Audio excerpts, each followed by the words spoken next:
Ce que je vois qui est important comme professionnel, c'est de connaître ce que tu fais.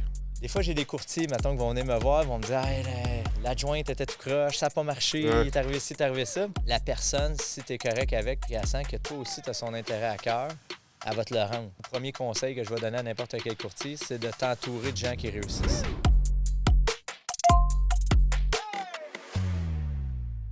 Comment ça a commencé, ton aventure dans l'entrepreneuriat? Comment tu as découvert que tu étais un entrepreneur? Oui, c'est une super question parce que dans le fond, je suis pas quelqu'un qui le savait à base. Je l'ai appris vraiment par la force des choses. Tu sais. J'ai commencé, en fait, très jeune à vendre. Je vendais de la publicité dans les journaux, puis j'aime vendre. C'est ça qui était comme un peu ma tasse de thé, si tu veux. Puis à un moment donné, j'ai mon oncle. Mon oncle, lui, il avait des bureaux de courtage immobilier. Puis il dit écoute, tu vends de la pub, pourquoi tu viens pas vendre des maisons? Tu sais. Fait que là, ouais, OK, mais là, j'avais 21 ans à ce moment-là. Je dis OK, mais tu sais, je me faisais confiance à moitié. Tu sais, je suis trop jeune, pas. Il dit non, viens-t'en, on va te coacher, puis ça va y aller. Fait que je commençais à être courtier, puis à un moment donné, je te dirais courtier average, pas nécessairement un bon courtier. OK. J'étais jeune, un petit peu conscient en même temps. Je faisais mes folies. Tu mettais pas l'énergie. Non, exactement ça. Tu sais, l'énergie, je te dirais qu'elle était plus, c'est ça, dans les plaisirs de la vie, on va appeler ça comme ça. Santé. Puis, à un moment donné, quand je suis arrivé à peu près à 30 ans, il m'a dit, il dit là, mais à ce moment-là, j'avais pris des cours de courtage, justement, puis je commençais à prendre du coaching, toute la kit. Mon courtage allait vraiment bien rendu là. Ça faisait aussi quand même 9 ans que j'étais là-dedans.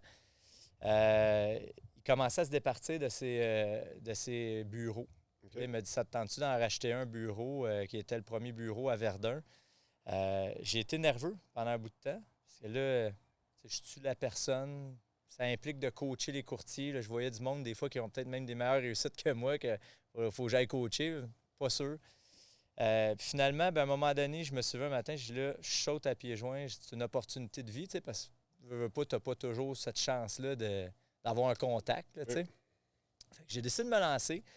Puis à partir de là, j'ai mis ma structure en place comme départ pour dire je ne serai plus jamais gêné, mettons, de coacher un courtier. Fait que je me suis mis vraiment à pousser mon immobilier perso très, très fort pour avoir une réussite, pour justement être crédible auprès de mes courtiers. Il n'y a pas un qui va te dire hey, tu sais même pas vendre une maison, qu'est-ce que tu viens me coacher? Non, exactement ça. Fait que, ces années-là, je te dirais, comme les 3 premières années où je suis devenu propriétaire de Remax Dynamique à Verdun, j'étais très tôt le matin au bureau. Je voulais montrer l'exemple, si tu veux, à mes courtiers. Puis je poussais la machine très, très fort. Puis à partir de là, c'est comme ça que l'aventure a débuté en tant que telle. OK. Première acquisition, si on veut. Tu es rendu avec combien d'acquisitions? Combien tu as de bureaux? Là, j'ai 4 bureaux, en fait, sur la Rive-Sud. Donc, j'ai un bureau à Chambly, un bureau à Saint-Basile, un à Saint-Lambert, puis un à Saint-Rémy. Puis j'ai encore mon bureau à Verdun, le premier bureau, mais je suis en train de le vendre présentement. Fait que, techniquement, on va dire 4, ça c'est plus juste. Ouais, l'autre, il s'en va. Là. Il est sur la fin. Puis, tu sais, là, une année, donc, tu as commencé des Remax, mais je sais que tu t'es pas arrêté à juste des bureaux de courtage, en fait. Tu as d'autres choses. Là. Qu'est-ce qui a fait que... OK. Oui, effectivement, ben, c'est quasiment drôle à dire parce que je te disais que c'est arrivé un peu à moi plus que je suis allé vers ça. À un moment donné, dans le fond, au départ, je voulais vraiment de l'acquisition d'immobilier. C'était ça l'objectif. Puis j'ai mon ami, un très grand chum, Simon, que tu connais aussi d'ailleurs. Oui. Simon me dit, il dit, ça serait le fun, on pourrait peut-être se mettre en team-up. J'avais une propriété à vendre dans l'est de Montréal. Où il y avait un commerce. Puis on l'a analysé les deux ensemble. Ça te tente-tu, on se met en team-up, on l'achète. T'sais. Fait qu'on a commencé comme ça. Puis à un moment donné, il fallait faire des rénovations. Puis j'ai un autre de mes amis, Pascal, que tu vois au CrossFit, avec lequel on s'est mis à discuter. Pourquoi qu'on ne le ferait pas en team-up, le trio? T'sais. Okay. Cool. Fait qu'on achète l'immeuble, rénove ça. On a enlevé le commerce de là. On a retransformé en résidentiel. Super bien été, un beau projet. Fait que là, on s'est dit, sais-tu quoi? On va commencer une espèce de pattern d'en acheter, soit rénover, revendre ou soit rénover, garder. Okay. On verra ce qui nous tente. Puis là, je suis tombé, dans le fond, j'ai un de mes clients qui vendait son entreprise. C'est mon père qui l'avait rencontré, il m'avait référé. Il dit, il vend son entreprise, va le rencontrer, puis il vend aussi sa bâtisse. Fait que Parle, jase. Là, à un moment donné, les chiffres font du sens. C'est un Rona, en fait. Tu sais que j'ai des Rona aussi. Oui. Là, ça se peut-tu? Dans ma tête, je peux être assez con pour ça. Que je vais aller faire dans le bois. Fait que là, je suis sorti de là. Ça me trottait dans la tête. Là, j'appelle Simon. Simon, on est-tu game? On n'est pas game? Je dis, il y a un immeuble qui est à vendre, qui est super bien spoté dans Villeray. Puis en plus, il y a un Rona. Ils vendent le fonds de commerce, c'est accessible. On pourrait l'acheter puis commencer à opérer. T'sais. Fait que sur le coup, Simon, il m'a pris ça pas mal comme une joke. Là, il pensait que je niaisais, mais t'es malade, puis on fera pas ça. On va à des maisons, nous autres. Non? Mais le même cheminement s'est fait dans la tête à Simon, puis le même cheminement s'est fait dans la tête à Pascal au final, puis on a décidé de l'acheter comme ça. Fait que première expérience dans le détail. Puis là, ben eux autres, dans le fond, dans ce contexte-là, c'est pas évident. Il y en a plusieurs marchands qui veulent vendre. Ils n'ont pas nécessairement des relèves, toute la kit. Nous autres, on arrive, on est... sans dire jeune, mais pas mal. Jeune encore. Jeune. Puis c'est le fun d'avoir de la relève. Fait que ceux qui sont les franchiseurs chez Rona sont venus nous rencontrer pour dire écoutez, ce serait peut-être le fun faire connaissance, mais en même temps, on a d'autres projets. Puis vous autres, dans le fond, avec votre magasin de quartier, ce serait le fun que vous ayez une cour à bois. Puis là, ils nous ont proposé un autre magasin à Oka. Qui va pouvoir fournir celle-là. Pour fournir exactement celui-là. Fait qu'on l'a acheté, je te donne le short story, là, ça a été encore... Chaque fois que j'achète quelque chose, je suis préoccupé pendant je ne sais pas combien de temps, puis finalement, on va de l'avant. Mais, fait qu'on a fini par acheter lui. Après ça, on a restarté, on a démarré en fait une start-up, là, finalement, on va l'avoir, sur Desormeaux, dans l'est de la ville. Okay. Ça, c'était une bâtisse que j'avais à vendre aussi. Il y avait un ancien magasin de tapis, puis j'ai essayé de la vendre pendant des mois à bâtisse. Personne ne voulait s'installer. Puis je me suis dit, donc, qui c'est qui pourrait l'acheter? Finalement, c'est moi qui l'ai acheté. Tu l'as acheté. Puis on a fait notre Rona là. Il fonctionne super bien maintenant. Ça fait 3 ans qu'on opère le Rona là-bas. Okay. On a vraiment, moi, je trouve que c'est peut-être parce qu'on l'a démarré du début, mais pour moi, c'est comme mon petit coup de cœur, ce Rona-là. T'es parti de ce que tu avais appris des 2 autres pour te créer le 3e, dans le fond. Oui, exactement ça. Puis on était quand même bien entourés aussi pour pouvoir le partir.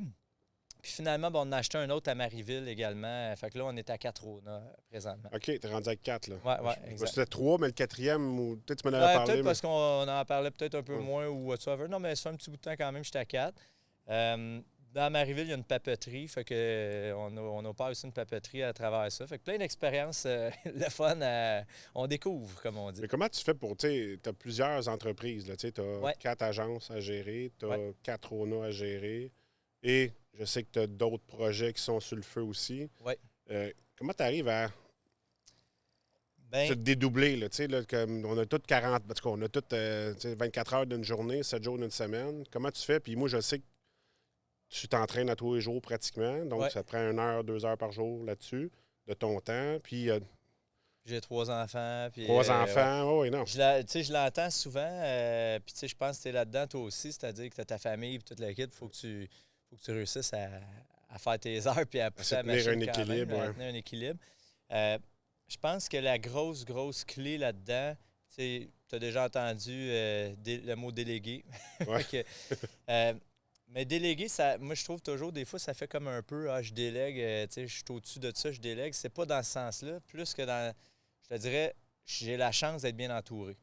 Je vais te dire ça aussi simple que ça. J'ai du monde autour de moi avec qui ça va bien, je peux leur faire confiance, puis ça change la game pour moi, là, c'est sûr.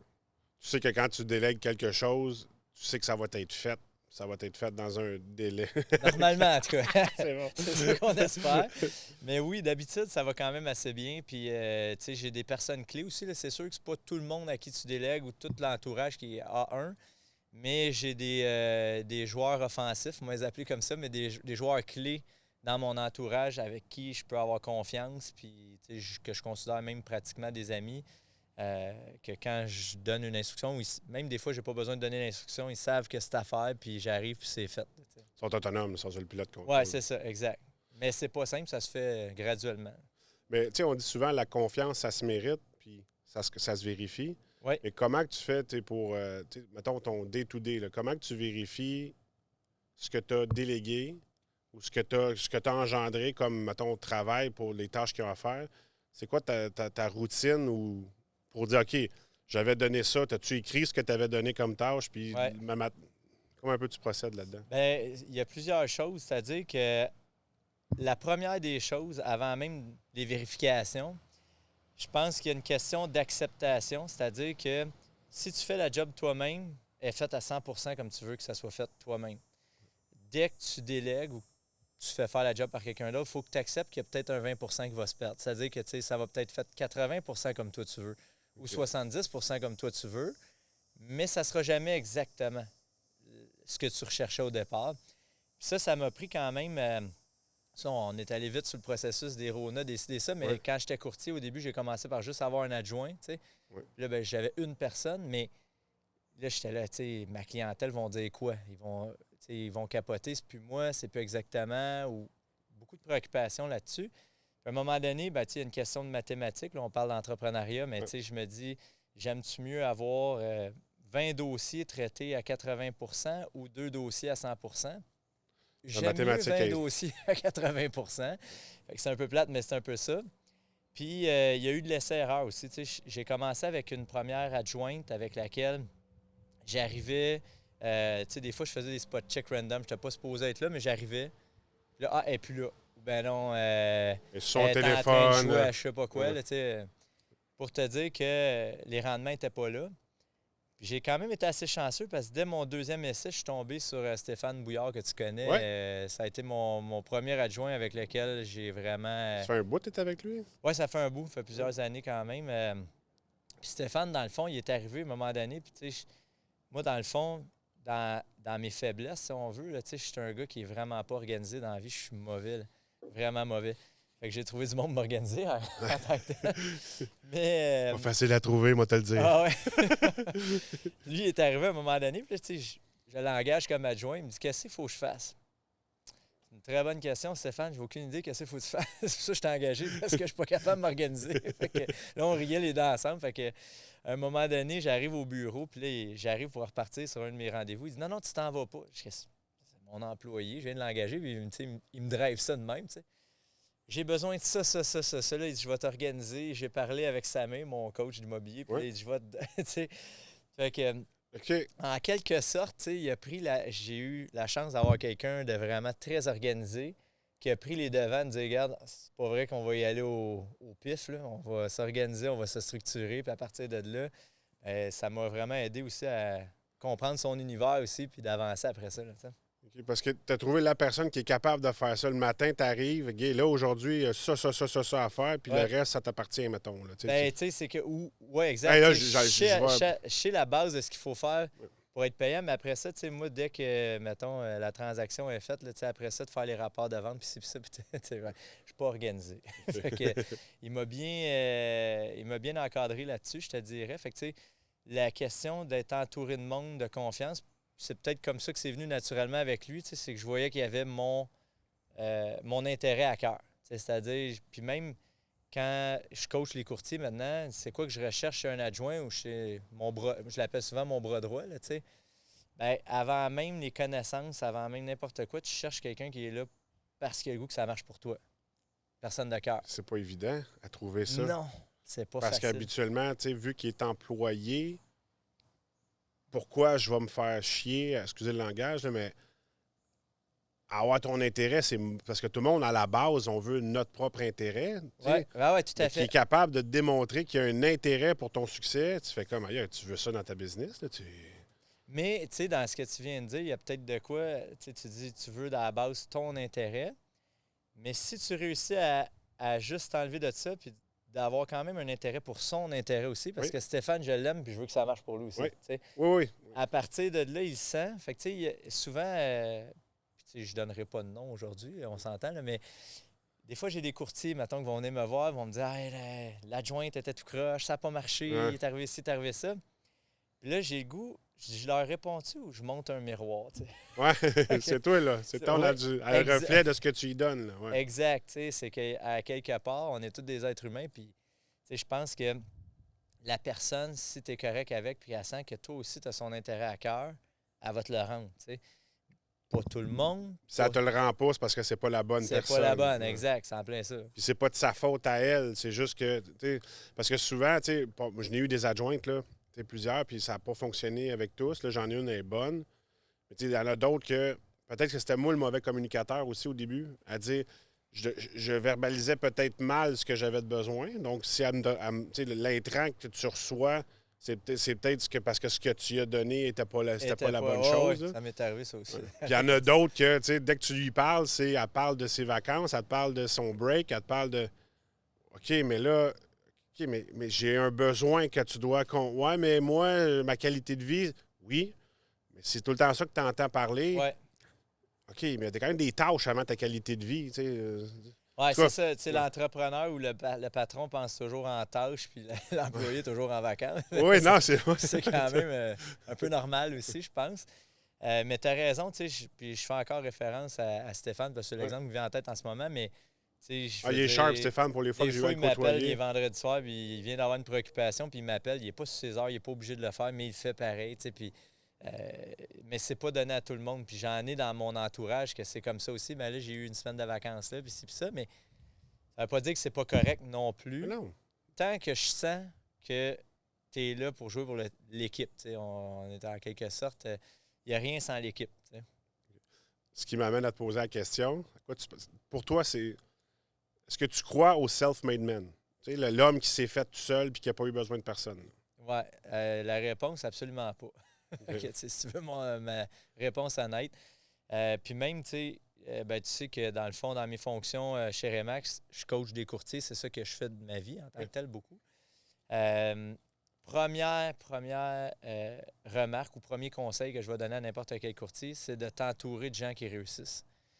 Moi-même, quand j'ai commencé à faire de l'argent en immobilier, c'est à partir du moment où j'avais un cercle, un réseau qui était bon en immobilier. Parce que, ne serait-ce qu'à la base, tu n'as pas le goût d'avoir l'air tu n'as pas le goût d'être le gars qui est à l'arrière-plan et qui ne réussit pas comme les autres. Ça, c'est le point 1. Puis je pense qu'eux autres aussi, ils veulent s'entourer de gagnants. Fait que si t'es le boulet, une année, ils vont tu vas être tassé tôt ou tard, exactement. Mais 2, tu sais, c'est que c'est certain que ces gens-là ont une réussite pour une raison. Ils ont des connaissances que la plupart n'ont pas. Si tu es en partage avec eux autres, clairement, tu vas avoir des connaissances plus rapidement, puis ta business va évoluer plus rapidement aussi. Fait que, je crois vraiment. Puis l'autre élément, pour finaliser sur ce que tu dis, c'est que quelqu'un qui veut être bon dans tout, à un moment donné, ça t'arrivera pas. T'sais, c'est impossible. Tu es mieux de mettre beaucoup de gaz sur ça dans quoi tu excelles, tu es bon. Ça, on pousse fort là-dessus. Puis ce que tu n'es pas bon, d'habitude, là, j'ai remarqué une chose, quand tu n'es pas bon dans quelque chose, tu ne l'aimes pas, cette chose-là. Fait que pourquoi tu vas te mettre des efforts sur quelque chose que tu n'aimes pas anyways? Fait que fais-les faire, entoure-toi de quelqu'un que lui, c'est sa compétence, puis au final, c'est un ensemble. Ce que je trouve difficile souvent, c'est que, tu sais, je pense que dans les dernières... Là, j'ai toujours été à la recherche d'une adjointe, mais tu sais, c'est vraiment un bras droit que j'ai cherché la dernière fois, donc le résultat a été différent. Mais tu sais, ce qui est difficile, je pense, c'est de détecter. Parce que moi, je suis un gars j'essaie toujours d'être très transparent dans ce que je dis. Si tu me poses une question, ben je suis de même. Ouais. Si tu me prends pas de même, c'est correct. Je m'accepte. Ouais. Passe à l'autre chose. Mais souvent, quand on te pose une question, puis moi, parce que je donne majoritairement, je pense que je donnais des réponses très claires et directes. Je m'attends que quand je te pose une question, tu es clair et direct, puis parce que tu t'assumes aussi. Puis, gars, je te dirais pas quelqu'un que je suis pas, parce que, anyway, on va s'en rendre compte dans... Tôt ou tard. Si c'est pas dans une semaine, c'est dans 1 mois, 6 mois, on va bien voir que... Ouais. Fait que là, tu lui dis, toi, es-tu organisé? J'ai besoin de quelqu'un qui est ultra organisé. Ah ouais, moi, t'es organisé. J'ai appris, c'est qu'à un moment donné, je me suis engagé une... En fait, c'est pas vrai. C'est une de mes clientes qui est chasseuse de tête. Puis elle m'a dit, je vais faire une entrevue pour toi. Je cherchais, puis je vais faire une entrevue pour toi. Laisse-moi aller, je vais te montrer. Elle n'a jamais posé la question, t'es-tu organisé? Elle n'a jamais posé la question. Elle a posé, qu'est-ce que tu ferais dans telle situation? Qu'est-ce que tu ferais dans telle situation? Puis moi, parce que je n'étais pas dans l'action, j'écoutais ce qui se passait. Là, j'allais plus chercher, parce qu'habituellement, tu vas chercher ce que tu veux entendre pour OK, c'est beau, c'est elle. Mais là, tu écoutes ça aller. Écoute, il y avait des non. C'était. Pourtant, la fille disait oui. Mais là, je le voyais parce qu'il y avait les bonnes questions. Mais revirer ça en question, c'est comment. C'est drôle parce que tu me poses cette question-là. Puis ta réponse avec les non, c'est ce que je m'en allais te retourner. C'est-à-dire, tu me dis au départ, J'ai posé la question, t'es-tu organisé? Qu'est-ce que la personne va me dire à 100 du temps? Oui. Oui. Fait que, tout le temps, ils veulent la job. Ce que la personne a fait, la chercheuse de tête, elle a posé des questions ouvertes. T'sais. Parle-moi de ce que tu ferais dans telle situation-là. Ils ne peuvent pas répondre oui ou non. Fait que là, ils n'ont pas le choix de comment on dit ça? Développer sur la question. Puis là, dans ta tête, tu as eu les non, non, non. Ouais, dans le fait, par rapport à ses réponses? Ben oui. Puis tu sais ça, c'est drôle parce que je fais souvent référence à la vente en tant que tel. Tu sais que je trippe un peu sur le mode vente. Mm-hmm.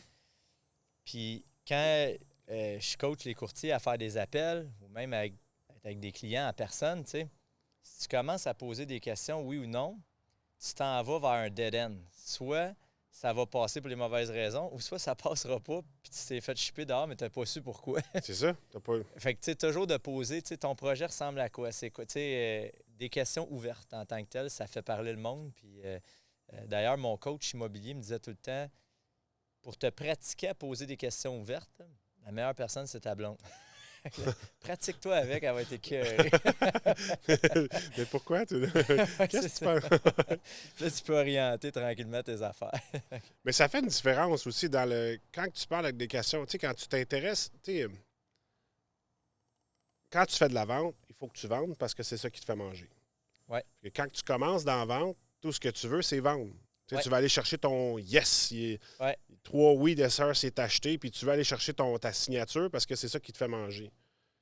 C'est correct parce que tu commences dans la vente, puis il faut que tu manges, tu as des affaires à payer, puis ainsi de suite. Mais je pense que. Parce que moi, je t'ai vu, tu sais, je n'ai eu des coachs de vente aussi quand j'ai commencé. Une manière, les premières fois que j'allais te voir, tu étais souvent en train de coacher des vendeurs, puis j'écoutais ce que tu disais, puis il y avait plein d'affaires clés que, même dans mon domaine, on entendait.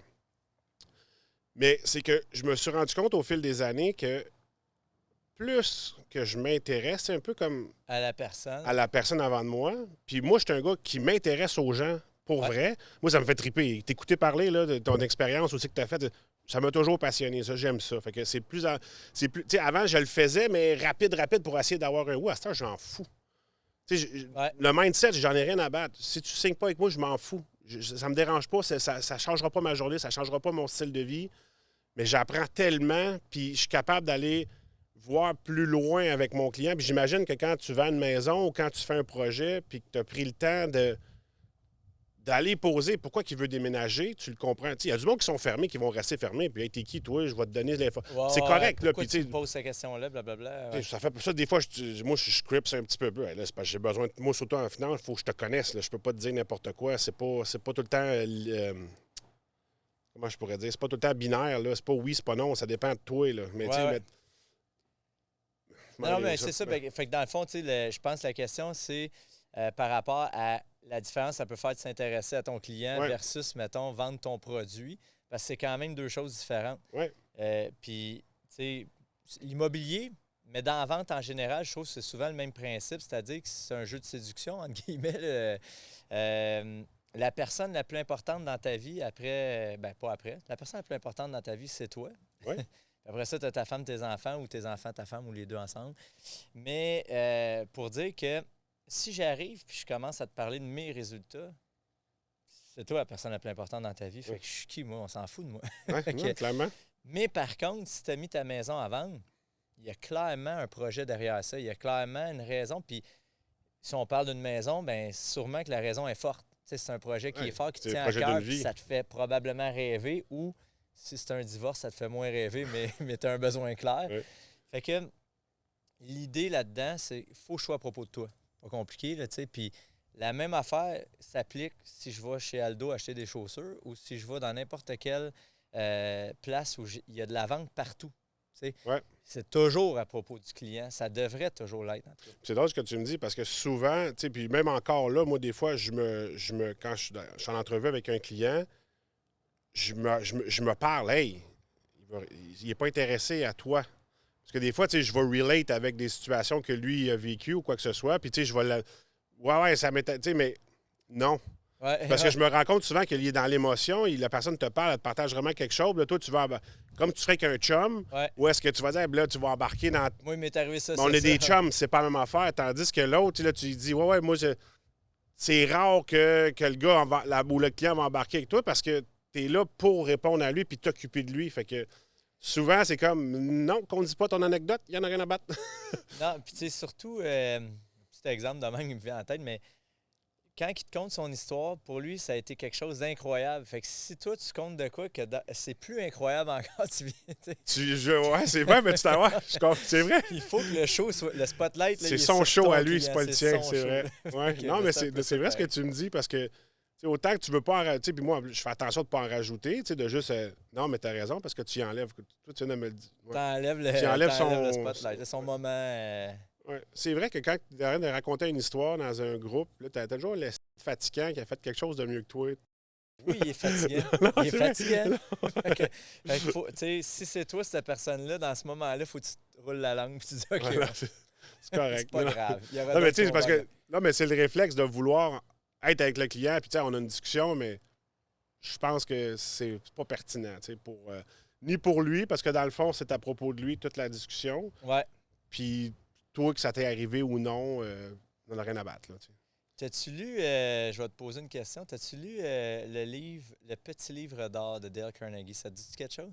Dale Carnegie, je Tu sais c'est connais Dale qui, Carnegie? mais le petit livre d'or, non. OK. Là, Denis m'a te fait un cadeau.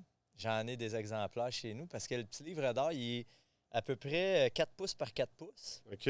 puis à peu près 1 millimètre d'épaisseur. Il est pas long à lire. Tout petit. OK?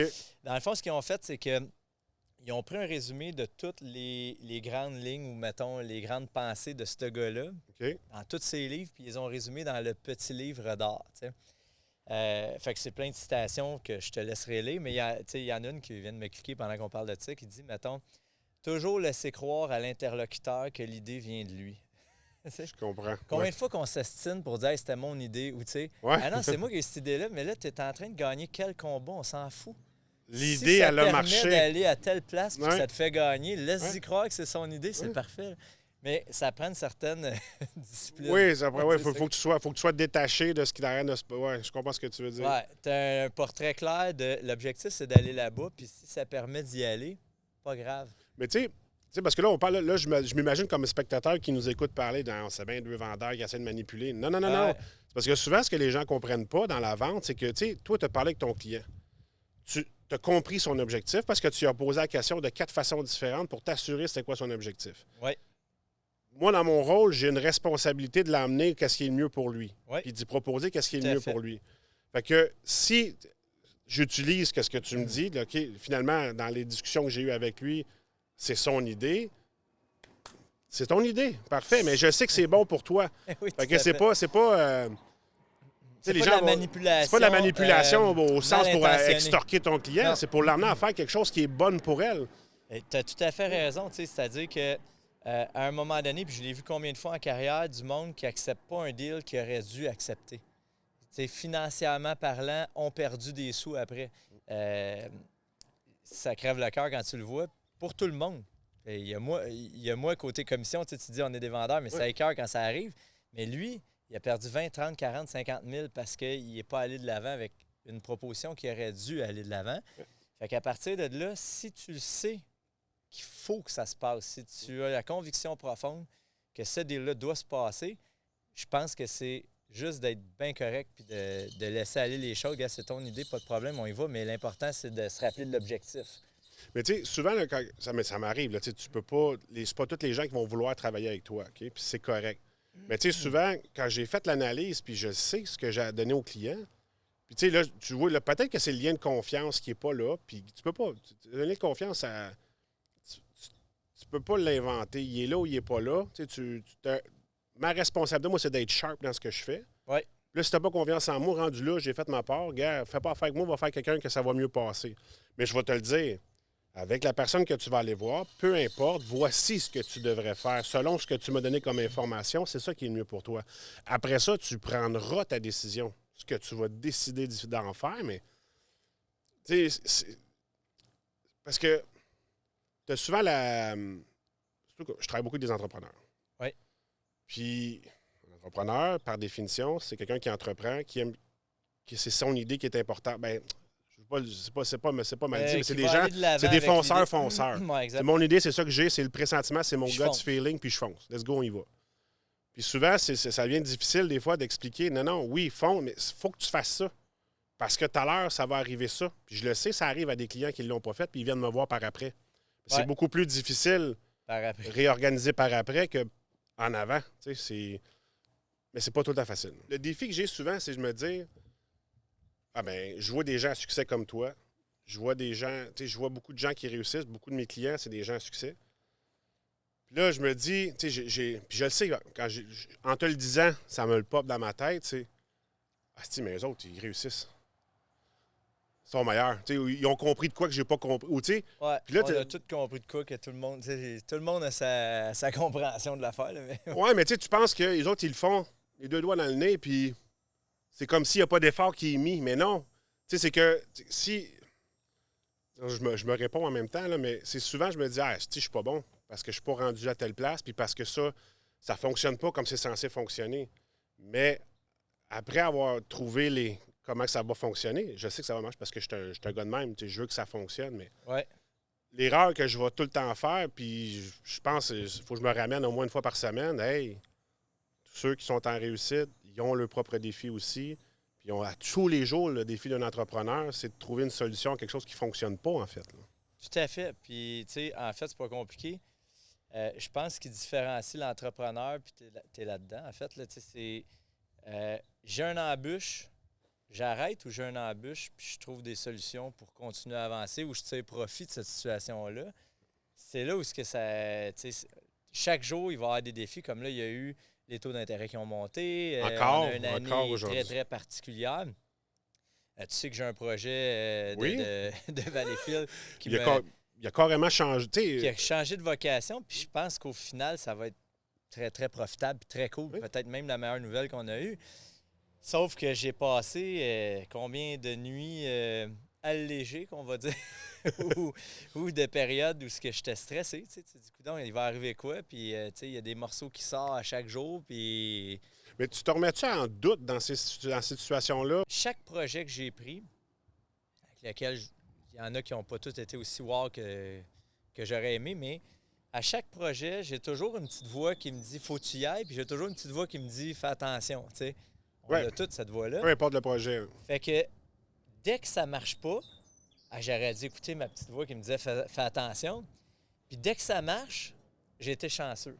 Tu comprends ce que je te parle? Tu Je suis né pour un petit pain, tu sais. t'attribues pas le mérite, Non, c'est de la exact. chance, parce que tout était en place pour que ça fonctionne. Hein. Mais c'est comme ça, tu sais, on a une société un peu comme ça, c'est-à-dire que quand tu réussis, check le il est chanceux, il réussit, nanana. Puis dès que ça va pas bien, tu sais, il a pris ben trop de C'est pas risques. bon, on sait. oui, on le savait, j'avais dit que ça marcherait pas. Exactement ça. Fait que j'essaie quand même, tu sais, parce qu'elle veut pas, même si là, je te le dis clairement, on est à froid, puis je veux dire, j'ai pas cette émotion-là dans le moment. Oui.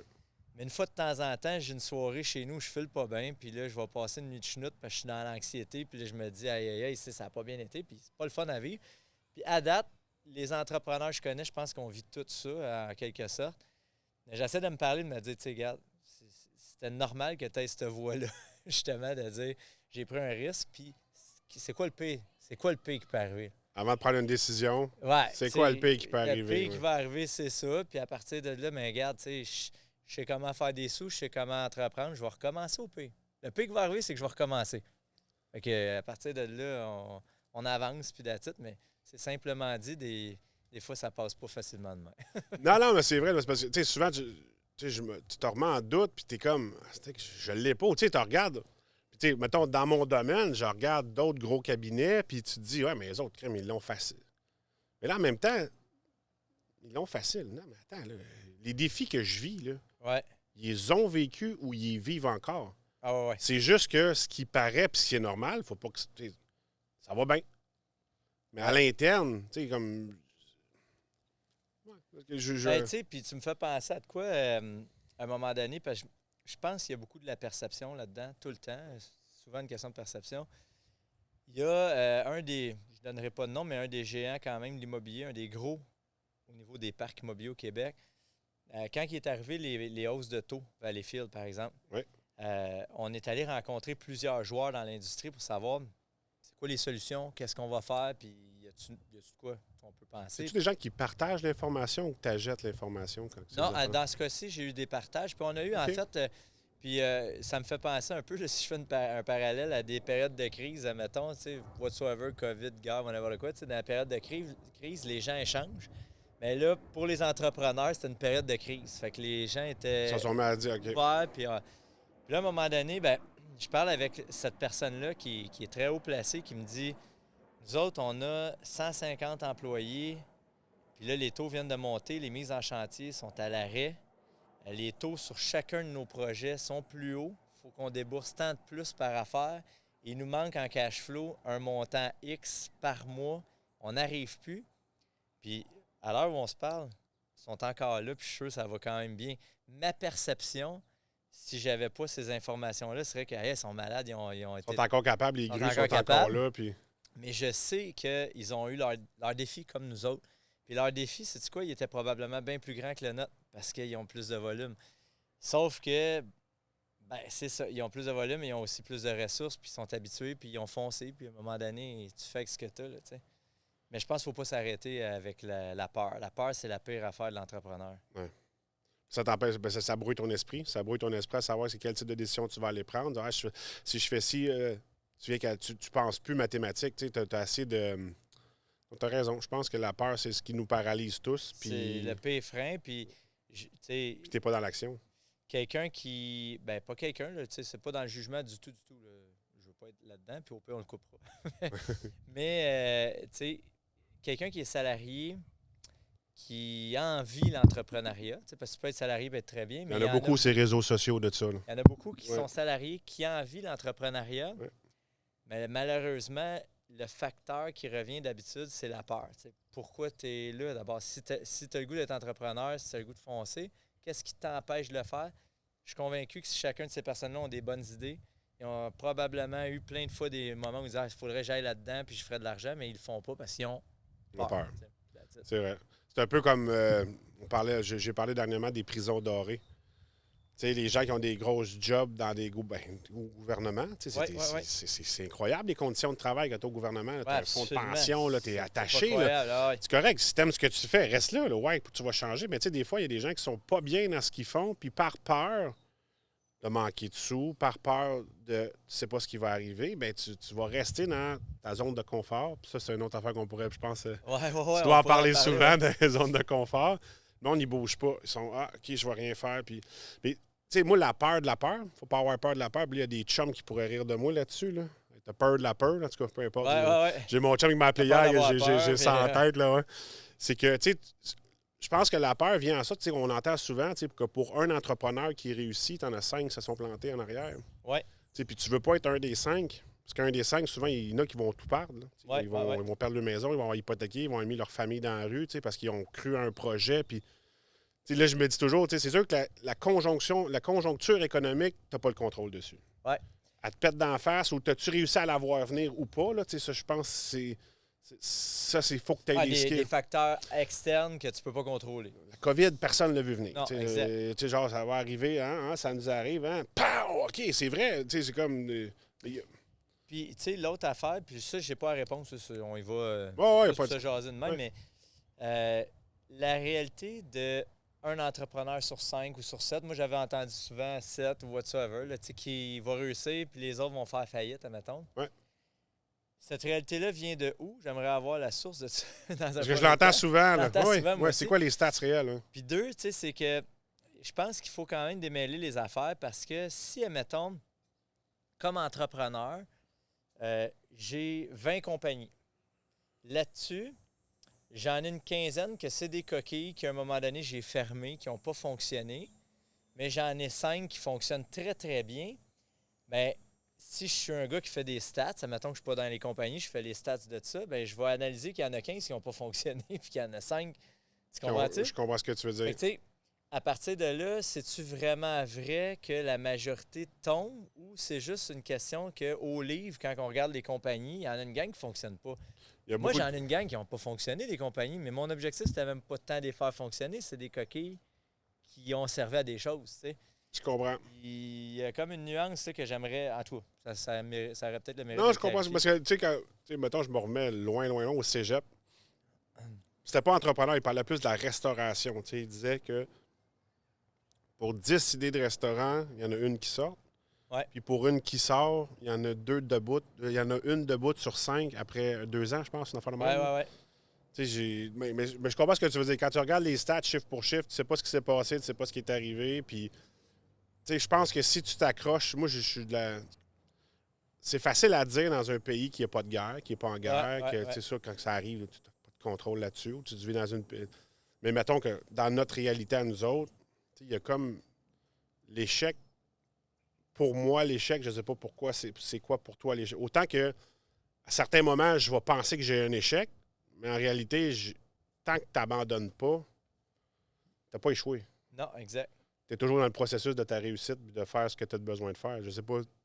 C'est parce que toi, j'ai une question. Puis la question que je te pose ou que je me pose en même temps, est-ce qu'un joueur qui a tout fait, qui a travaillé fort, qui a fait faillite parce que ça n'a pas fonctionné, c'est un échec ou c'est un apprentissage? Tu sais, là, je fais l'air d'un vieux oldies, whatsoever, mais ça reste quand même que c'est ça pareil. S'il se couche après son échec.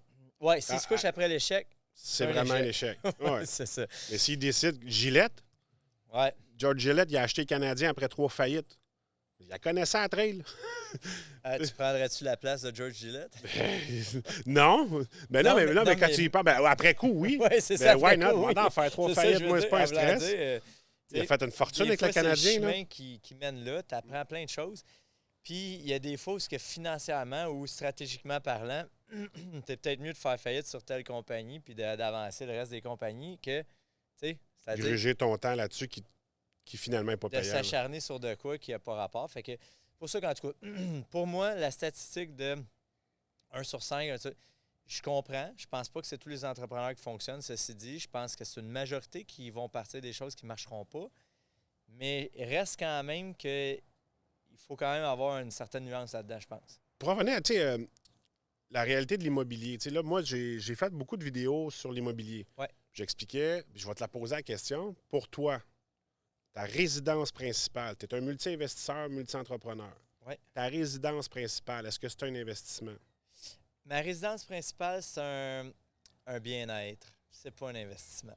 Malheureusement. Non, c'est pas un investissement. Oui, mais là, ma maison, elle a fait. Là, moi, je l'ai achetée en 2018, là, puis en 2021, je l'ai revendue au 150 000 de plus. Pas un investissement? Mais la réponse, c'est non. Okay. Puis, tu sais, à la base, je vais te poser la question. On va dire que j'ai 200 000 à investir. Ouais. Okay? J'ai rien encore. Je pars de zéro. J'ai 200 000. Puis là, ben, j'ai le choix entre prendre une résidence principale, par exemple, puis de m'installer là pour ma vie, ou dire, sais-tu quoi, je vais louer un condo qui va me coûter 1 500 ou 2 000 même par mois, pas grave. Mais avec ce 200 000-là, je vais acheter, ça va être une belle mise de fonds pour un 4 ou 5 portes. On a dit un gym. Ou un gym. Qui va me générer tant de profit par mois. Bien, clairement, mon placement s'en va vers la propriété à revenu. C'est évident que la résidence principale, c'est qu'à un moment donné, il y a une question de dépense, il y a une question de je mets mon argent là, je vais vouloir rénover pour ci, je vais vouloir rénover pour ça. Fait que la vraie prise en valeur, c'est l'inflation, en quelque sorte, de la résidence principale. Fait que j'ai pas fait travailler mon argent, en quelque sorte. Okay. Moi, j'achète à 100 ce que tu dis. Là. C'est ce que j'essaie souvent d'expliquer. Puis je me fais. Parce que tu es un gars d'immobilier. C'est pour ça que. Ouais. Moi, je suis pas un gars d'immobilier, je suis un gars de finance. Fait que, tu sais, moi, souvent, j'en parle dans une vidéo, puis là, on me ramasse, puis on me dit ouais, bon, c'est bien, toi, tu veux pas qu'on investisse dans ma maison parce que tu veux placer notre argent. On n'a rien à battre. Si tu achètes une maison, il faut que je te vende une assurance hypothèque pareil. On va faire de l'argent pareil. Mais c'est pas la question, c'est correct de t'acheter une maison, puis jette-la ta maison. C'est pas. Si tu achètes, puis tu flippes, t'achètes, puis tu flippes, t'achètes, puis tu flippes, c'est peut-être un investissement. Mais encore là, si tu suis les vraies règles, c'est une entreprise que tu as. C'est une business. Exactement. C'est plus ta maison principale. Je veux quand même clarifier ça. Le flip, c'est une business. Ben oui, mais les gens disent, ben non, ben moi, je l'ai habité 1 an, pas d'impôt. Non, la loi, c'est pas ça qu'elle dit, là.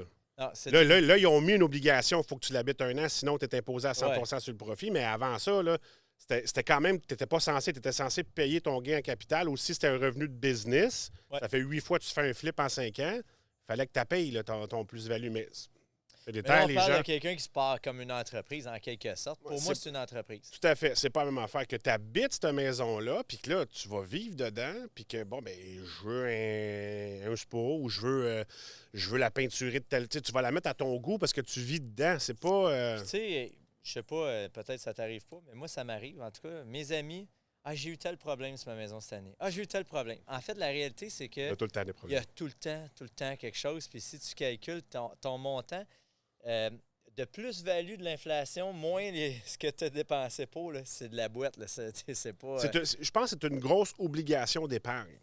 Ben, c'est tu t'es ramassé. Sécurité de. Ouais, exact. Ouais. On pourrait voir ça comme ça. C'est sécure. Ouais. Mais C'est de la brique, ça va rester là. c'est drôle parce que je sais depuis longtemps que c'est pas un investissement. Puis moi, j'ai toujours été propriétaire des affaires que j'avais. Oui. Je sais pas pourquoi. Peut-être parce que je m'étais fait inculquer ça ou peut-être par. Sans dire orgueil, mais tu veux être propriétaire. C'est le fun. Ben oui. T'arrives, t'es chez nous, versus t'arrives, t'es dans mon appart, puis c'est pas pareil. Puis cette année, curieusement, c'est un timing comme ça. Je me suis séparé cette année, puis là, j'ai loué temporairement. Ou pas temporairement. Tu comprends? On a eu la discussion J'ai dernièrement dit là-dessus. Hein? temporairement au début, par orgueil ou par... Ouais, non, je vais me racheter. Puis là, après ça, je me dis, tu sais, mais je vais être honnête quand même avec toi, j'aimerais ça me racheter un jour pour certains luxes que j'aimerais avoir. C'est juste pour ça. C'est pas pour l'investissement, c'est parce que j'ai des luxes que j'ai le goût de combler, si on veut. Mais cette année, là, je paye mon loyer, rien à m'occuper. Rien de rien.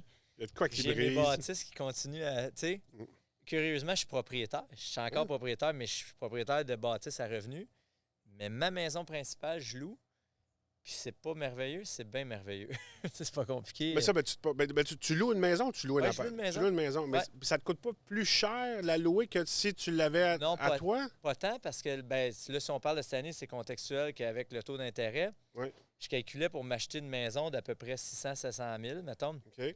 J'étais pas trop loin de 4 000 $ par mois en paiement avec les assurances, avec ça. Tu sais, ça va vite. Là. La maison elle me coûte 2005 par mois. C'est pas donné, mais c'est pas cher non plus.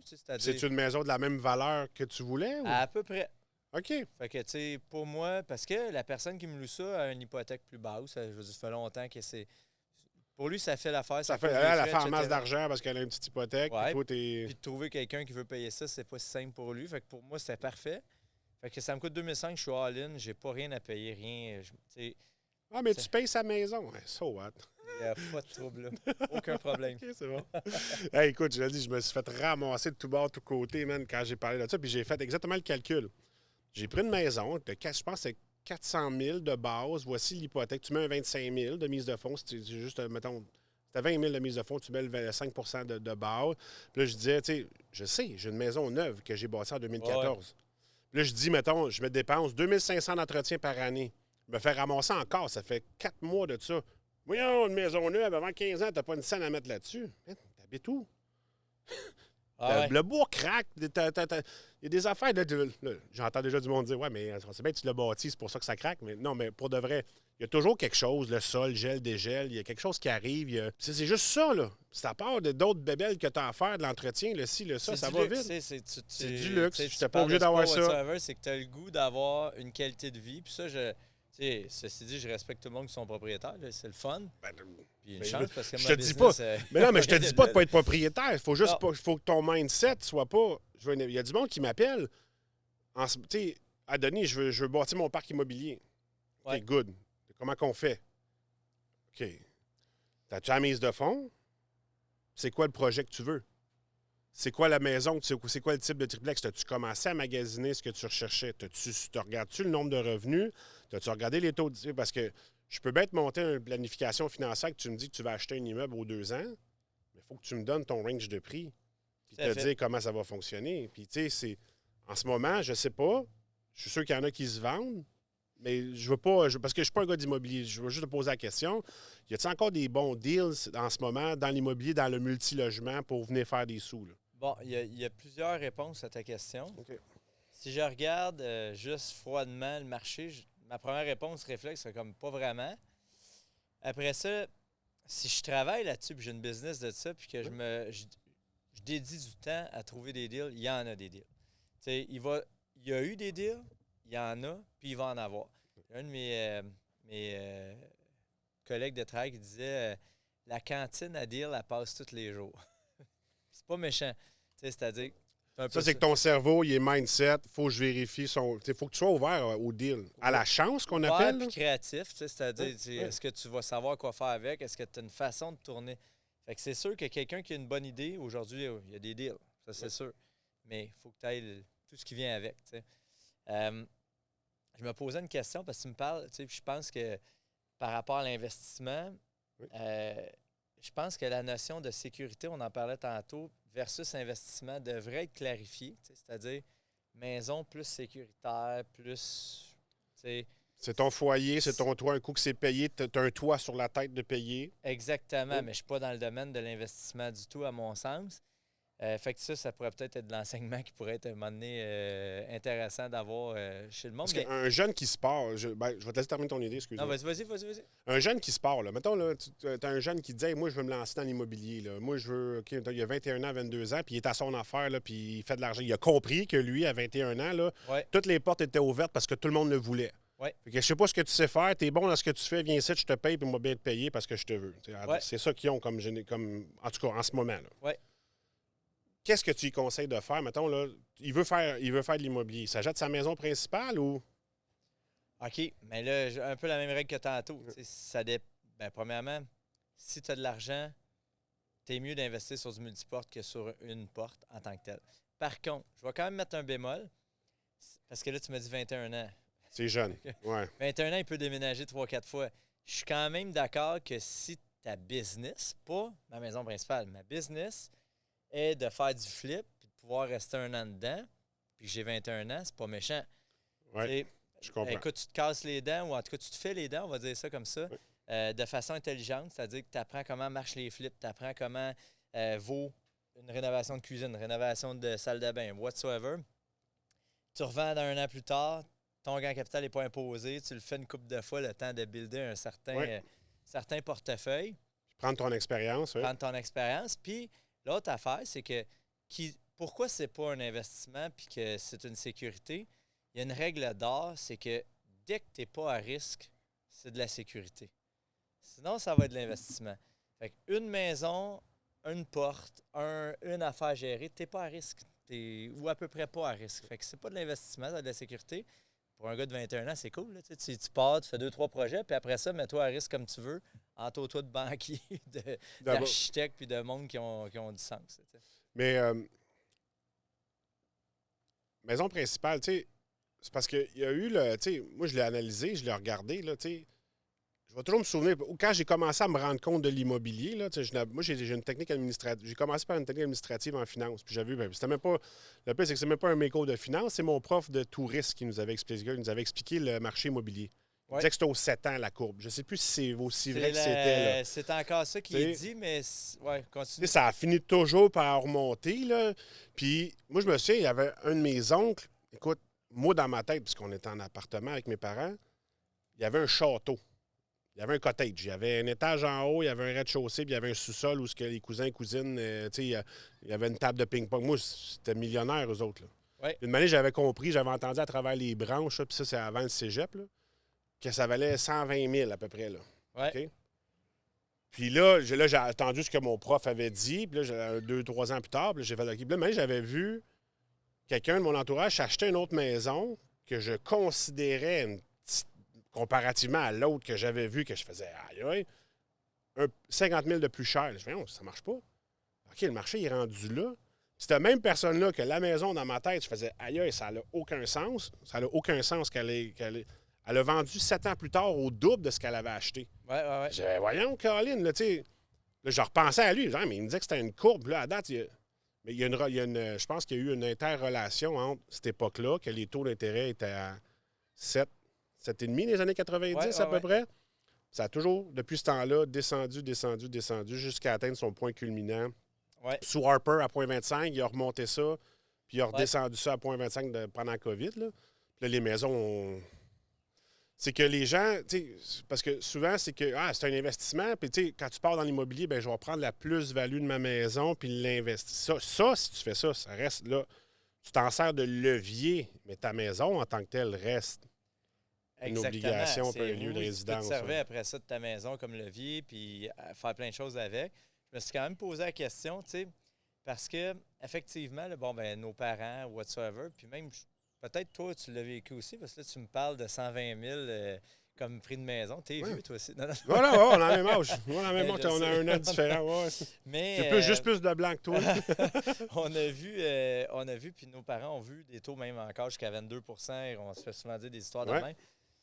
Là, ça a descendu, puis aux 7 ans, mais quand même, il y a une courbe de taux d'intérêt qui est descendante. Si on parle de 22 jusqu'à point je sais pas quoi, puis là, on a remonté. Sauf que, je me suis quand même posé la question, ça va-tu devenir un peu monotone, l'immobilier? Parce que là, à partir du moment où je pense pas que ça va retourner vers du 22. Je pense tout va péter. S'ils veulent aller là, tout pète. Ouais. Fait que, il y a comme un certain maintien, puis présentement, le monde est très, très, très préoccupé par les taux. En réalité, historiquement, on n'a pas des taux très hauts en ce moment. C'est juste que le capital, que le monde a été prêt à aller pendant la COVID. Mais les prix ont monté beaucoup. Fait que là, la question du maintien des prix, la question du maintien de l'économie, ce qui fait que je pense que les taux vont rester relativement bas en tant que tel. En tout cas, pour notre histoire, nous autres, je ne sais pas dans 200 ans, mais je ne suis pas certain que d'ici 30-40 ans, on va voir des taux si hauts que ça. S'ils décident de le faire, c'est parce qu'il y a quelque chose dans l'arrêt. Parce qu'ils savent que très bien. Parce que, tu sais, je fais que penser, là, gars. Mettons que tu as pris un taux hypothécaire variable à 1,20 sur une hypothèque, disons, de 200 000. OK? Oui. Si tu as pris ça avant que ça se mette à monter, puis là, tu es rendu à 6, c'est 10 000 $ de plus net qui sort de tes poches par année, juste en intérêt, qui s'en vont vers la banque. Oui. Donc, c'est la banque qui fait un profit là-dessus. Tout à fait. OK, mais elle prend des risques parce que là, il y a des gens qui ne peuvent plus être capables de payer. Le risque de crédit est calculé, en tout cas. Mais quand que... Puis c'est pas une grosse hypothèque. 200 000, là. Ben là, à cette heure, il y a un jeune Agette nouveau, c'est quoi? C'est rendu quoi? C'est 400-500 000 facile. Hey, man! Non, mais c'est ça. C'est capoté. Tu sais, puis là, tu te dis... Oui, mais c'est revenu familial, c'est pas tout seul. non, je sais que c'est revenu familial, mais c'est juste que, tu sais, je veux bien croire qu'ils veulent stopper l'inflation parce que l'inflation, c'est pire que les taux d'intérêt qu'on vit. Ouais. Parce que, écoute, on n'est qu'à penser à notre panier d'épicerie, ça coûte le double. Ouais. Ça va vite, là. Mais c'est pour ça que, dans le fond, quand je te parlais, mettons, des taux qui ne remonteront plus, ouais. C'est que je pense que là, pourquoi le monde pense que l'immobilier, c'est un investissement, là, je fais un parallèle avec notre discussion, mais il y a eu des taux d'intérêt qui ont baissé, fait que parallèlement, l'inflation a monté beaucoup, fait que techniquement, c'était un marché qui était contrôlé beaucoup par le taux d'intérêt. Ouais. D'ailleurs, ils veulent le contrôler par le taux d'intérêt. Là, c'est le marché, c'est la politique monétaire. Ouais. Mais ça va-tu réarriver tant que ça d'être en inflation majeure par le taux d'intérêt? Peut-être moins. T'sais, si le taux d'intérêt reste toujours dans une certaine zone, bien là, mon investissement ne peut pas être régi par le taux d'inflation. Tu me suis-tu? Je comprends ce que tu veux dire. Ton taux d'intérêt, le monde va s'habituer à tel taux, puis on va prendre. Puis de toute façon, je pense que pour l'immobilier, tu sais, puis quand je parle, j'ai comme l'impression que le monde pense que j'aime pas l'immobilier. Tout le contraire, là. C'est le moteur économique, là. Ouais. Tu sais. Puis il y a une affaire qu'il faut comprendre, là, c'est que l'immigration, là, c'est à pleine porte. Ouais. On parle de cible de 50 000, là. Ouais. Il en rentre. Écoute, j'ai pas les chiffres officiels, là, mais au moins 50 % plus que qu'est-ce qu'ils veulent faire. Okay? C'est 60. Chemin Roxane, il était ouvert longtemps. Là. Il y en a rentré du monde. Puis c'est correct. Là. Moi, j'ai rien contre ça. Puis on a besoin de main-d'œuvre, mais il faut les loger, ces gens-là. Oui. Fait qu'ultimement, on sait. C'est la prochaine inflation. Oui, mais c'est ça. Mais tu sais, il faut déjà penser qu'il y a déjà manque. Je sais pas, j'ai pas de chiffre officiel. Là. Je ne veux pas dire n'importe quel chiffre, mais il y a des milliers et des milliers de manque de place en ce moment. Fait que, veux pas, il faut que tu construises. Si tu comptes, ça va continuer, d'après moi, que notre marché immobilier va continuer à être fort. Ceci dit, c'est drôle que tu en parles parce que je suis allé avec Simon il y a 2 semaines à une réunion. C'est la première fois qu'il y avait une présentation de Remax qui traitait de ça. OK. Manque de logement à gagner, qui est autour de 100 000 portes présentement au Québec. 100 000. 100 000 portes juste en date d'aujourd'hui. Prévoit que d'ici 2030, ça va doubler. Puis, cette année, les mises en chantier, moitié moins que l'année d'avant. Fait qu'il y a un problème majeur. Fait que ce qui fait que oui, il va y avoir encore de l'inflation. Ça ne sera pas le taux d'intérêt. Cette fois-ci, ça va être le manque de logement. Parce que Les ressources en bois, puis ainsi de suite, puis en main-d'œuvre, ça va faire. si les matériaux, si tout est plus cher à construire, effectivement, les entrepreneurs sont figés là. Puis s'il y a moins de logements disponibles, qu'est-ce qui arrive? Tes logements montent en prix. Si tes logements montent en prix, tout va monter en prix. Aussi simple que ça. La mathématique est très, très simple. Fait que, tu sais, pour les multiportes, tantôt, tu me parlais, j'ai 200 000, j'ai investi dans une maison ou un 5-plex. Clairement, le 5-plex. Voilà, dans le 5-plex. Puis si tu connais quelqu'un qui a un projet plus élevé, c'est là que tu vas aller le mettre. Oui. Parce qu'ultimement, c'est... Puis ça, c'est dans mes premiers clients que j'ai eus quand j'ai commencé, il m'avait dit, le jeune, moi, c'est ce qu'il m'avait dit. Écoute, ça, tu me diras si, il faut que tu aies les moyens de le faire, mais il dit, tu sais, dans le plex, là, va pas en bas de 10 appartements. Il va pas minimum, c'est 6. Là, on va me dire, c'est pas achetable là, en ce moment, mais peu importe. C'est pas ça que j'essaie de dire. Mais si tu es capable, vas-y dans un 10 minimum. Parce qu'il dit, comment il m'a expliqué ça? Il dit, ton 10, là, s'il y en a un qui ne paye pas ou deux, là, c'est une grenaille. Ton cash flow, là, il est quand même là. Tu es capable de payer, faire tes paiements, tu es capable de faire face. Si tu pognes un 2, là, puis il y en a un qui ne paye pas, là, tu trouves le temps long. À moins d'avoir un bon salaire et être capable de buffer, mais puis sortir un locataire qui ne paye pas, c'est long, là. C'est 3 mois qu'il ne paye pas. Après ça, tu l'amènes à la régie, tu as une date 3 mois plus tard. Puis après ça, s'il a payé, tu l'as dans tout cas. Puis le temps qu'il perd, c'est des affaires qui sont difficiles. On parle souvent de le propriétaire qui est méchant. Mais non, attends, il y a une réalité économique, lui aussi, le propriétaire. Là. Il va se faire ramasser son bloc après. Là. À moins d'être propriétaire à 100 il est d'habitude hypothéqué. Puis malheureusement, il s'engendre d'une perte, là, c'est clair. J'ai 2-3 autres affaires que je voulais voir avec toi. Conseil que tu donnerais à tes courtiers immobiliers qui ont commencé dans le Klondike. Klondike, ça, c'est la ruée vers l'or qu'ont connu les États-Unis. Oui, j'ai bien compris. Non, mais pas pour le monde qui ne sait pas ce que ça veut dire. Là, les plus jeunes qui écoutent, là, c'est une ruée vers l'or où tout va bien, puis l'argent est là, puis ça n'arrête pas de tomber comme dans le fond, dans l'idée, c'est que toutes les maisons, tout est à vendre. Tu avais 23 visites pour une maison. Oui. Pour ceux qui sont là, qui ont commencé, puis que là, ils trouvent que, ouf, attends un peu, là, c'est comme un travail un peu différent à faire. Là. C'est quoi le conseil que tu lui donnerais? Plusieurs conseils. Le premier conseil, puis là, celui-là, je vais le plugger sur quelque chose que tu m'as dit tantôt. C'est-à-dire que tu m'as dit, je me souviens plus de quel personnage tu parlais, mais qui s'était déplacé, je pense que d'ailleurs c'est notre caméraman ici, qui s'était déplacé chez vous pour venir te voir. Déplacez-vous chez le client pour aller le voir. Fait que là, pendant des années, 3 ans de période incroyable, j'envoie mon offre, puis c'est pas grave, elle va être acceptée, puis je me déplace pas, puis je fais rien. Mais si je t'appelle au téléphone, Denis, pour vendre ta maison, puis je te parle de prix, puis je négocie avec toi, j'ai pas le même impact que si je suis ici assis avec toi puis ta femme, puis que je vous pose des questions, puis que je suis sur place. Es-tu d'accord avec ça? Pour une personne comme moi, il faut que je te voie la face. Absolument. Je veux te parler. Oui, absolument. Tout à fait. Ouais. Tant au niveau du cheminement que je vais réussir à te faire prendre, mais aussi au niveau de, une fois que la transaction est faite, si je me suis déplacé, puis je suis venu, puis je t'ai pris par la main tout le long de la transaction, entre guillemets, tu vas me référer. Même si ça a été dur, le gars, il était sharp.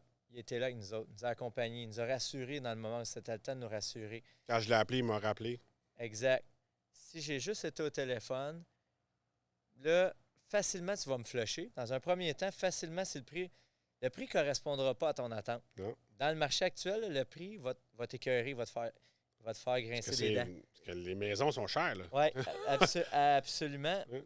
Ce qui fait que si je ne me déplace pas pour venir avec toi, te montrer un peu les comparables, te montrer la réalité du marché, pourquoi tu devrais accepter ce prix-là quand je sais que ça te fait mordre ta langue 2 fois, mais la réalité, c'est que si je suis au téléphone, tu risques de m'envoyer promener puis je vais perdre la transaction. Pour le courtier, c'est une perte. Oui. Pour toi, c'est une perte aussi. Parce que j'ai d'autres temps à investir pour rencontrer un autre courtier qui va... Exact. Tantôt, quand on disait, si tu es sûr que l'occasion ou l'opportunité est bonne, tu as un devoir de convaincre ton vendeur d'y aller sur l'opportunité. Oui. Si tu es juste à propos, comme là, j'avais dernièrement une courtière qui me dit, ben là, le courtier s'est jamais présenté, vous venez présenter son offre. Fait que là, j'étais tout seul avec mon client, puis là, il me l'a envoyé par email, blablabla. C'était la pratique depuis 2-3 ans, c'était facile. OK. Le client acheteur, il payait au-dessus. Fait que j'ai pas besoin de convaincre le vendeur. Mais non. Es-tu d'accord que le Ouais. vendeur est convaincu si c'est au-dessus? Là? Ouais, Fait que j'ai 2 convaincus. J'ai un acheteur convaincu puis un vendeur convaincu. c'est vraiment facile à Easy faire shot. avant. Oui. Facile.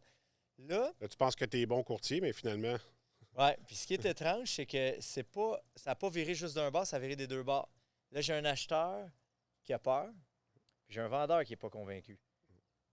Je Tough. dois aller rencontrer les deux. C'est plus de temps, c'est plus dur. Puis là, ben j'ai des courtiers qui m'arrivent, puis ah, ben, il est arrivé ça, on a perdu à la vente. Comment ça, tu as perdu à la vente? Tu ne perds jamais une vente. Jamais, jamais, jamais, à moins vraiment d'un dead end là, impossible. Mais là, tu sais, je pose des questions, puis je me rends compte que, ben ouais, mais il est arrivé ça, puis on a laissé tomber. Non, non. Là, tu t'en vas t'asseoir avec ton client, tu vas le rappeler aujourd'hui, tu t'en vas t'asseoir avec. Ça n'a pas de sens. On doit s'asseoir ensemble. Des éléments importants qui pourraient vous nuire dans le futur ou pourraient faire en sorte que vous perdiez des sous importants. On doit s'asseoir. Tu t'en vas t'asseoir, puis retravailler. Fait que le conseil, c'est... tourne voir ton client chez eux. Ouais, j'ai dans la tête un style les pitbull, quand ils mordent, qu'ils ne lâchent pas. Là. Ouais. Ouais, c'est Ouais. ça le conseil. Tu mords puis tu lâches pas. Les pitbulls puis les bulldogs, leur mâchoire à bord. Ouais, c'est ça. Puis ça ne veut pas dire d'être trop intense ou de sticker sur une vente qui ne devrait pas avoir lieu, mais clairement, il faut travailler nos ventes présentement. Le vrai travail de courtage, il est là. Depuis 3 ans, c'était une période, j'ai fait 20 ans de courtage. On a eu 3 ans où là, on n'était pas dans le courtage. Mais là, on recommence le vrai courtage immobilier. OK. Là, OK, je comprends. Rassurer, convaincre, connaître son marché. Connais ton marché. Tu sais, des fois, le monde dit comment je connais mon marché. C'est compliqué de connaître le marché. Si je te dis, mettons, Rivière-des-Prairies, ici, connaître ton marché. Ouais. Moi, de ce que je sais, c'est que je suis dans un vieux quartier avec de vieilles maisons. Bon, ben, Ma maison, je l'ai bâtie en 2014. Ouais. Je rehausse la valeur des autres maisons, Ouais. mais je rabaisse la mienne. Oui, tout à fait. Mais au-delà de ça, il y a une demande, anyways, pour le moment, pour même ton type de propriété, clairement, qui est Pour de très vrai? belle, by the way. Mais pour revenir au point, c'est que les courtiers, quand, mettons, j'ai un courtier, tu es courtier en ce moment, Ouais. puis je te dis, Denis, là, quand je te vois la prochaine fois, je veux que tu connaisses ton marché. Parce que ça n'a pas de sens, c'est courtier. Je peux pas échanger avec toi si tu ne connais pas ton marché. Tu dois connaître ton marché. Ouais, Donc, ça je fait te pas de dis ça. sens. Là, les courtiers voient ça comme une montagne, là, tu sais, connaître mon marché, nanana. On est-tu d'accord que si c'est ta job à temps plein, là, puis que tu prends, mettons, là, 5 minutes, ou mettons-le à 10 minutes par jour, chaque matin, tu te lèves, tu regardes juste les nouveautés, puis ce qui s'est vendu depuis hier. That's it. Tu te fais une... Dans 30 jours, tu es un professionnel de ton marché. Là. Tu connais par cœur, tu sais tout ce qui se passe. Puis je te dis 10 minutes, là, c'est 5 minutes. Pas compliqué, je l'ai fait des années, c'est 5 Ouais. minutes. Tu sais, je regarde, OK, il est arrivé ça, c'est les nouveautés, je me fais une tête très rapide de ce qui vient de se passer en marché. Je regarde ce qui est à vendre. OK, c'est vendu ça, dans telle gamme de prix, les revenus. 5 minutes, c'est réglé. Dans 30 jours, je suis un professionnel de ce secteur-là. Ça ne veut pas dire que je suis un professionnel de l'immobilier au complet, mais de ton secteur. je veux dire, des fois, le monde voit ça comme une montagne, mais tu sais, la clé, c'est de regarder tout le temps ce qui se passe au jour le jour, puis de savoir juste les nouveautés, les vendus. Puis il y a des courtiers, malheureusement, en 2023 qui... Non. Ils le font pas. Ce que je crois qui est important comme professionnel, c'est de connaître ce que tu fais. On te paye pour connaître ce que tu fais. Ouais. Que c'est un minimum, je pense, en tant que courtier, en tant que planificateur, en tant que conseiller en sécurité. Peu importe ce que tu fais, puis si tu es là pour conseiller les gens, il faut que tu aies une sérieuse longueur d'avance sur les gens parce qu'à cette heure, il y a ce qu'on appelle, ça fait longtemps, Google. Ouais. Il y a Fait que ton Centris, client est avisé, ton client il connaît ça. si ton client là, il a fait moindrement un 5 minutes pendant une semaine de temps sur son secteur, Ouais. il te pose une question puis tu n'es pas capable d'y répondre, lui, il va aller alimenter son mythe qu'il a sur l'image qu'il peut avoir sur ton métier parce que lui, 5 minutes par jour, il a vu telle affaire, il comprend telle affaire, il a un peu de jargon, il comprend, puis là, toi, tu lui poses une question, puis il te pose une question, puis tu n'es pas capable d'y répondre. S'il dit, Tout à fait. selon, tu sais, ça dépend, tu as toujours des types de réponses, tu sais, s'il comprend, tu le vois dans les yeux du conseiller, s'il a compris, il comprend pas Ouais. ce que tu lui poses comme question, là. Si tu le vois s'il rien réfléchit qui se parce passe. qu'il y a d'autres affaires qui viennent en tête, c'est une affaire, mais si tu le vois que c'est comme... Ouais. Tu peux pas te permettre d'après ça de dire « Hey, je te charge X pour ce que je fais pour Ben, toi. tu l'auras Tu pas, fais le rien pour moi. » contrat, c'est pas C'est ça. compliqué. Ouais, c'est ça. Ouais. Mais tu sais, c'est ça. C'est-à-dire que l'acheteur ou le vendeur du jour, mais plus l'acheteur, Là, c'est l'acheteur. Hein? C'est lui qui close le deal. tu Un passes peu. combien de temps tu penses sur Internet à checker des maisons? Tu sais, quand je regarde juste pour une montre ou quand je regarde juste pour une niaiserie, là, des bas, hey, je vais Pour ce passer montant. bien trop de temps sur Internet. mais pour une maison, tu es tout le temps, tu sais, c'est pas compliqué quand tu es dans le mode d'acquisition, là, tu checkes d'heure en heure qu'est-ce qui se passe là, pendant 30, 40, 50 jours. Tu deviens temporairement un professionnel d'immobilier. Je disais ça à mes acheteurs parce que je fais moins de terrain maintenant, mais je disais aux acheteurs, tu es rendu un professionnel d'immobilier. Tu sais, ils me posaient la question, je paye-tu le bon prix? Ben, tu payes-tu le bon prix? Je te pose la question, tu en as regardé combien depuis un mois? Tu en as visité combien? Est-ce que tu es rendu à un certain niveau, un certain professionnel de ton secteur? Oui. Maintenant, on va regarder les vendus, puis qu'est-ce qu'il y en est, mais je veux dire, l'acheteur connaît ça. Là. C'est ça parce qu'il a magasiné avant, bien oui. avant. As-tu quelque chose que tu aimerais dire à des gens qui se lancent en affaires ou en immobilier? Quelque chose que j'aimerais dire, c'est-à-dire en immobilier, tu sais, je pense que dans un premier temps, puis là, je suis quasiment à plate dans mon commentaire, mais je vais le dire pareil. Immobilier, ça serait vraiment de ne pas avoir peur du téléphone. C'est pas compliqué. Là. Montre-moi un bon courtier immobilier, je te montre un bon téléphoniste. Là. C'est aussi simple que ça.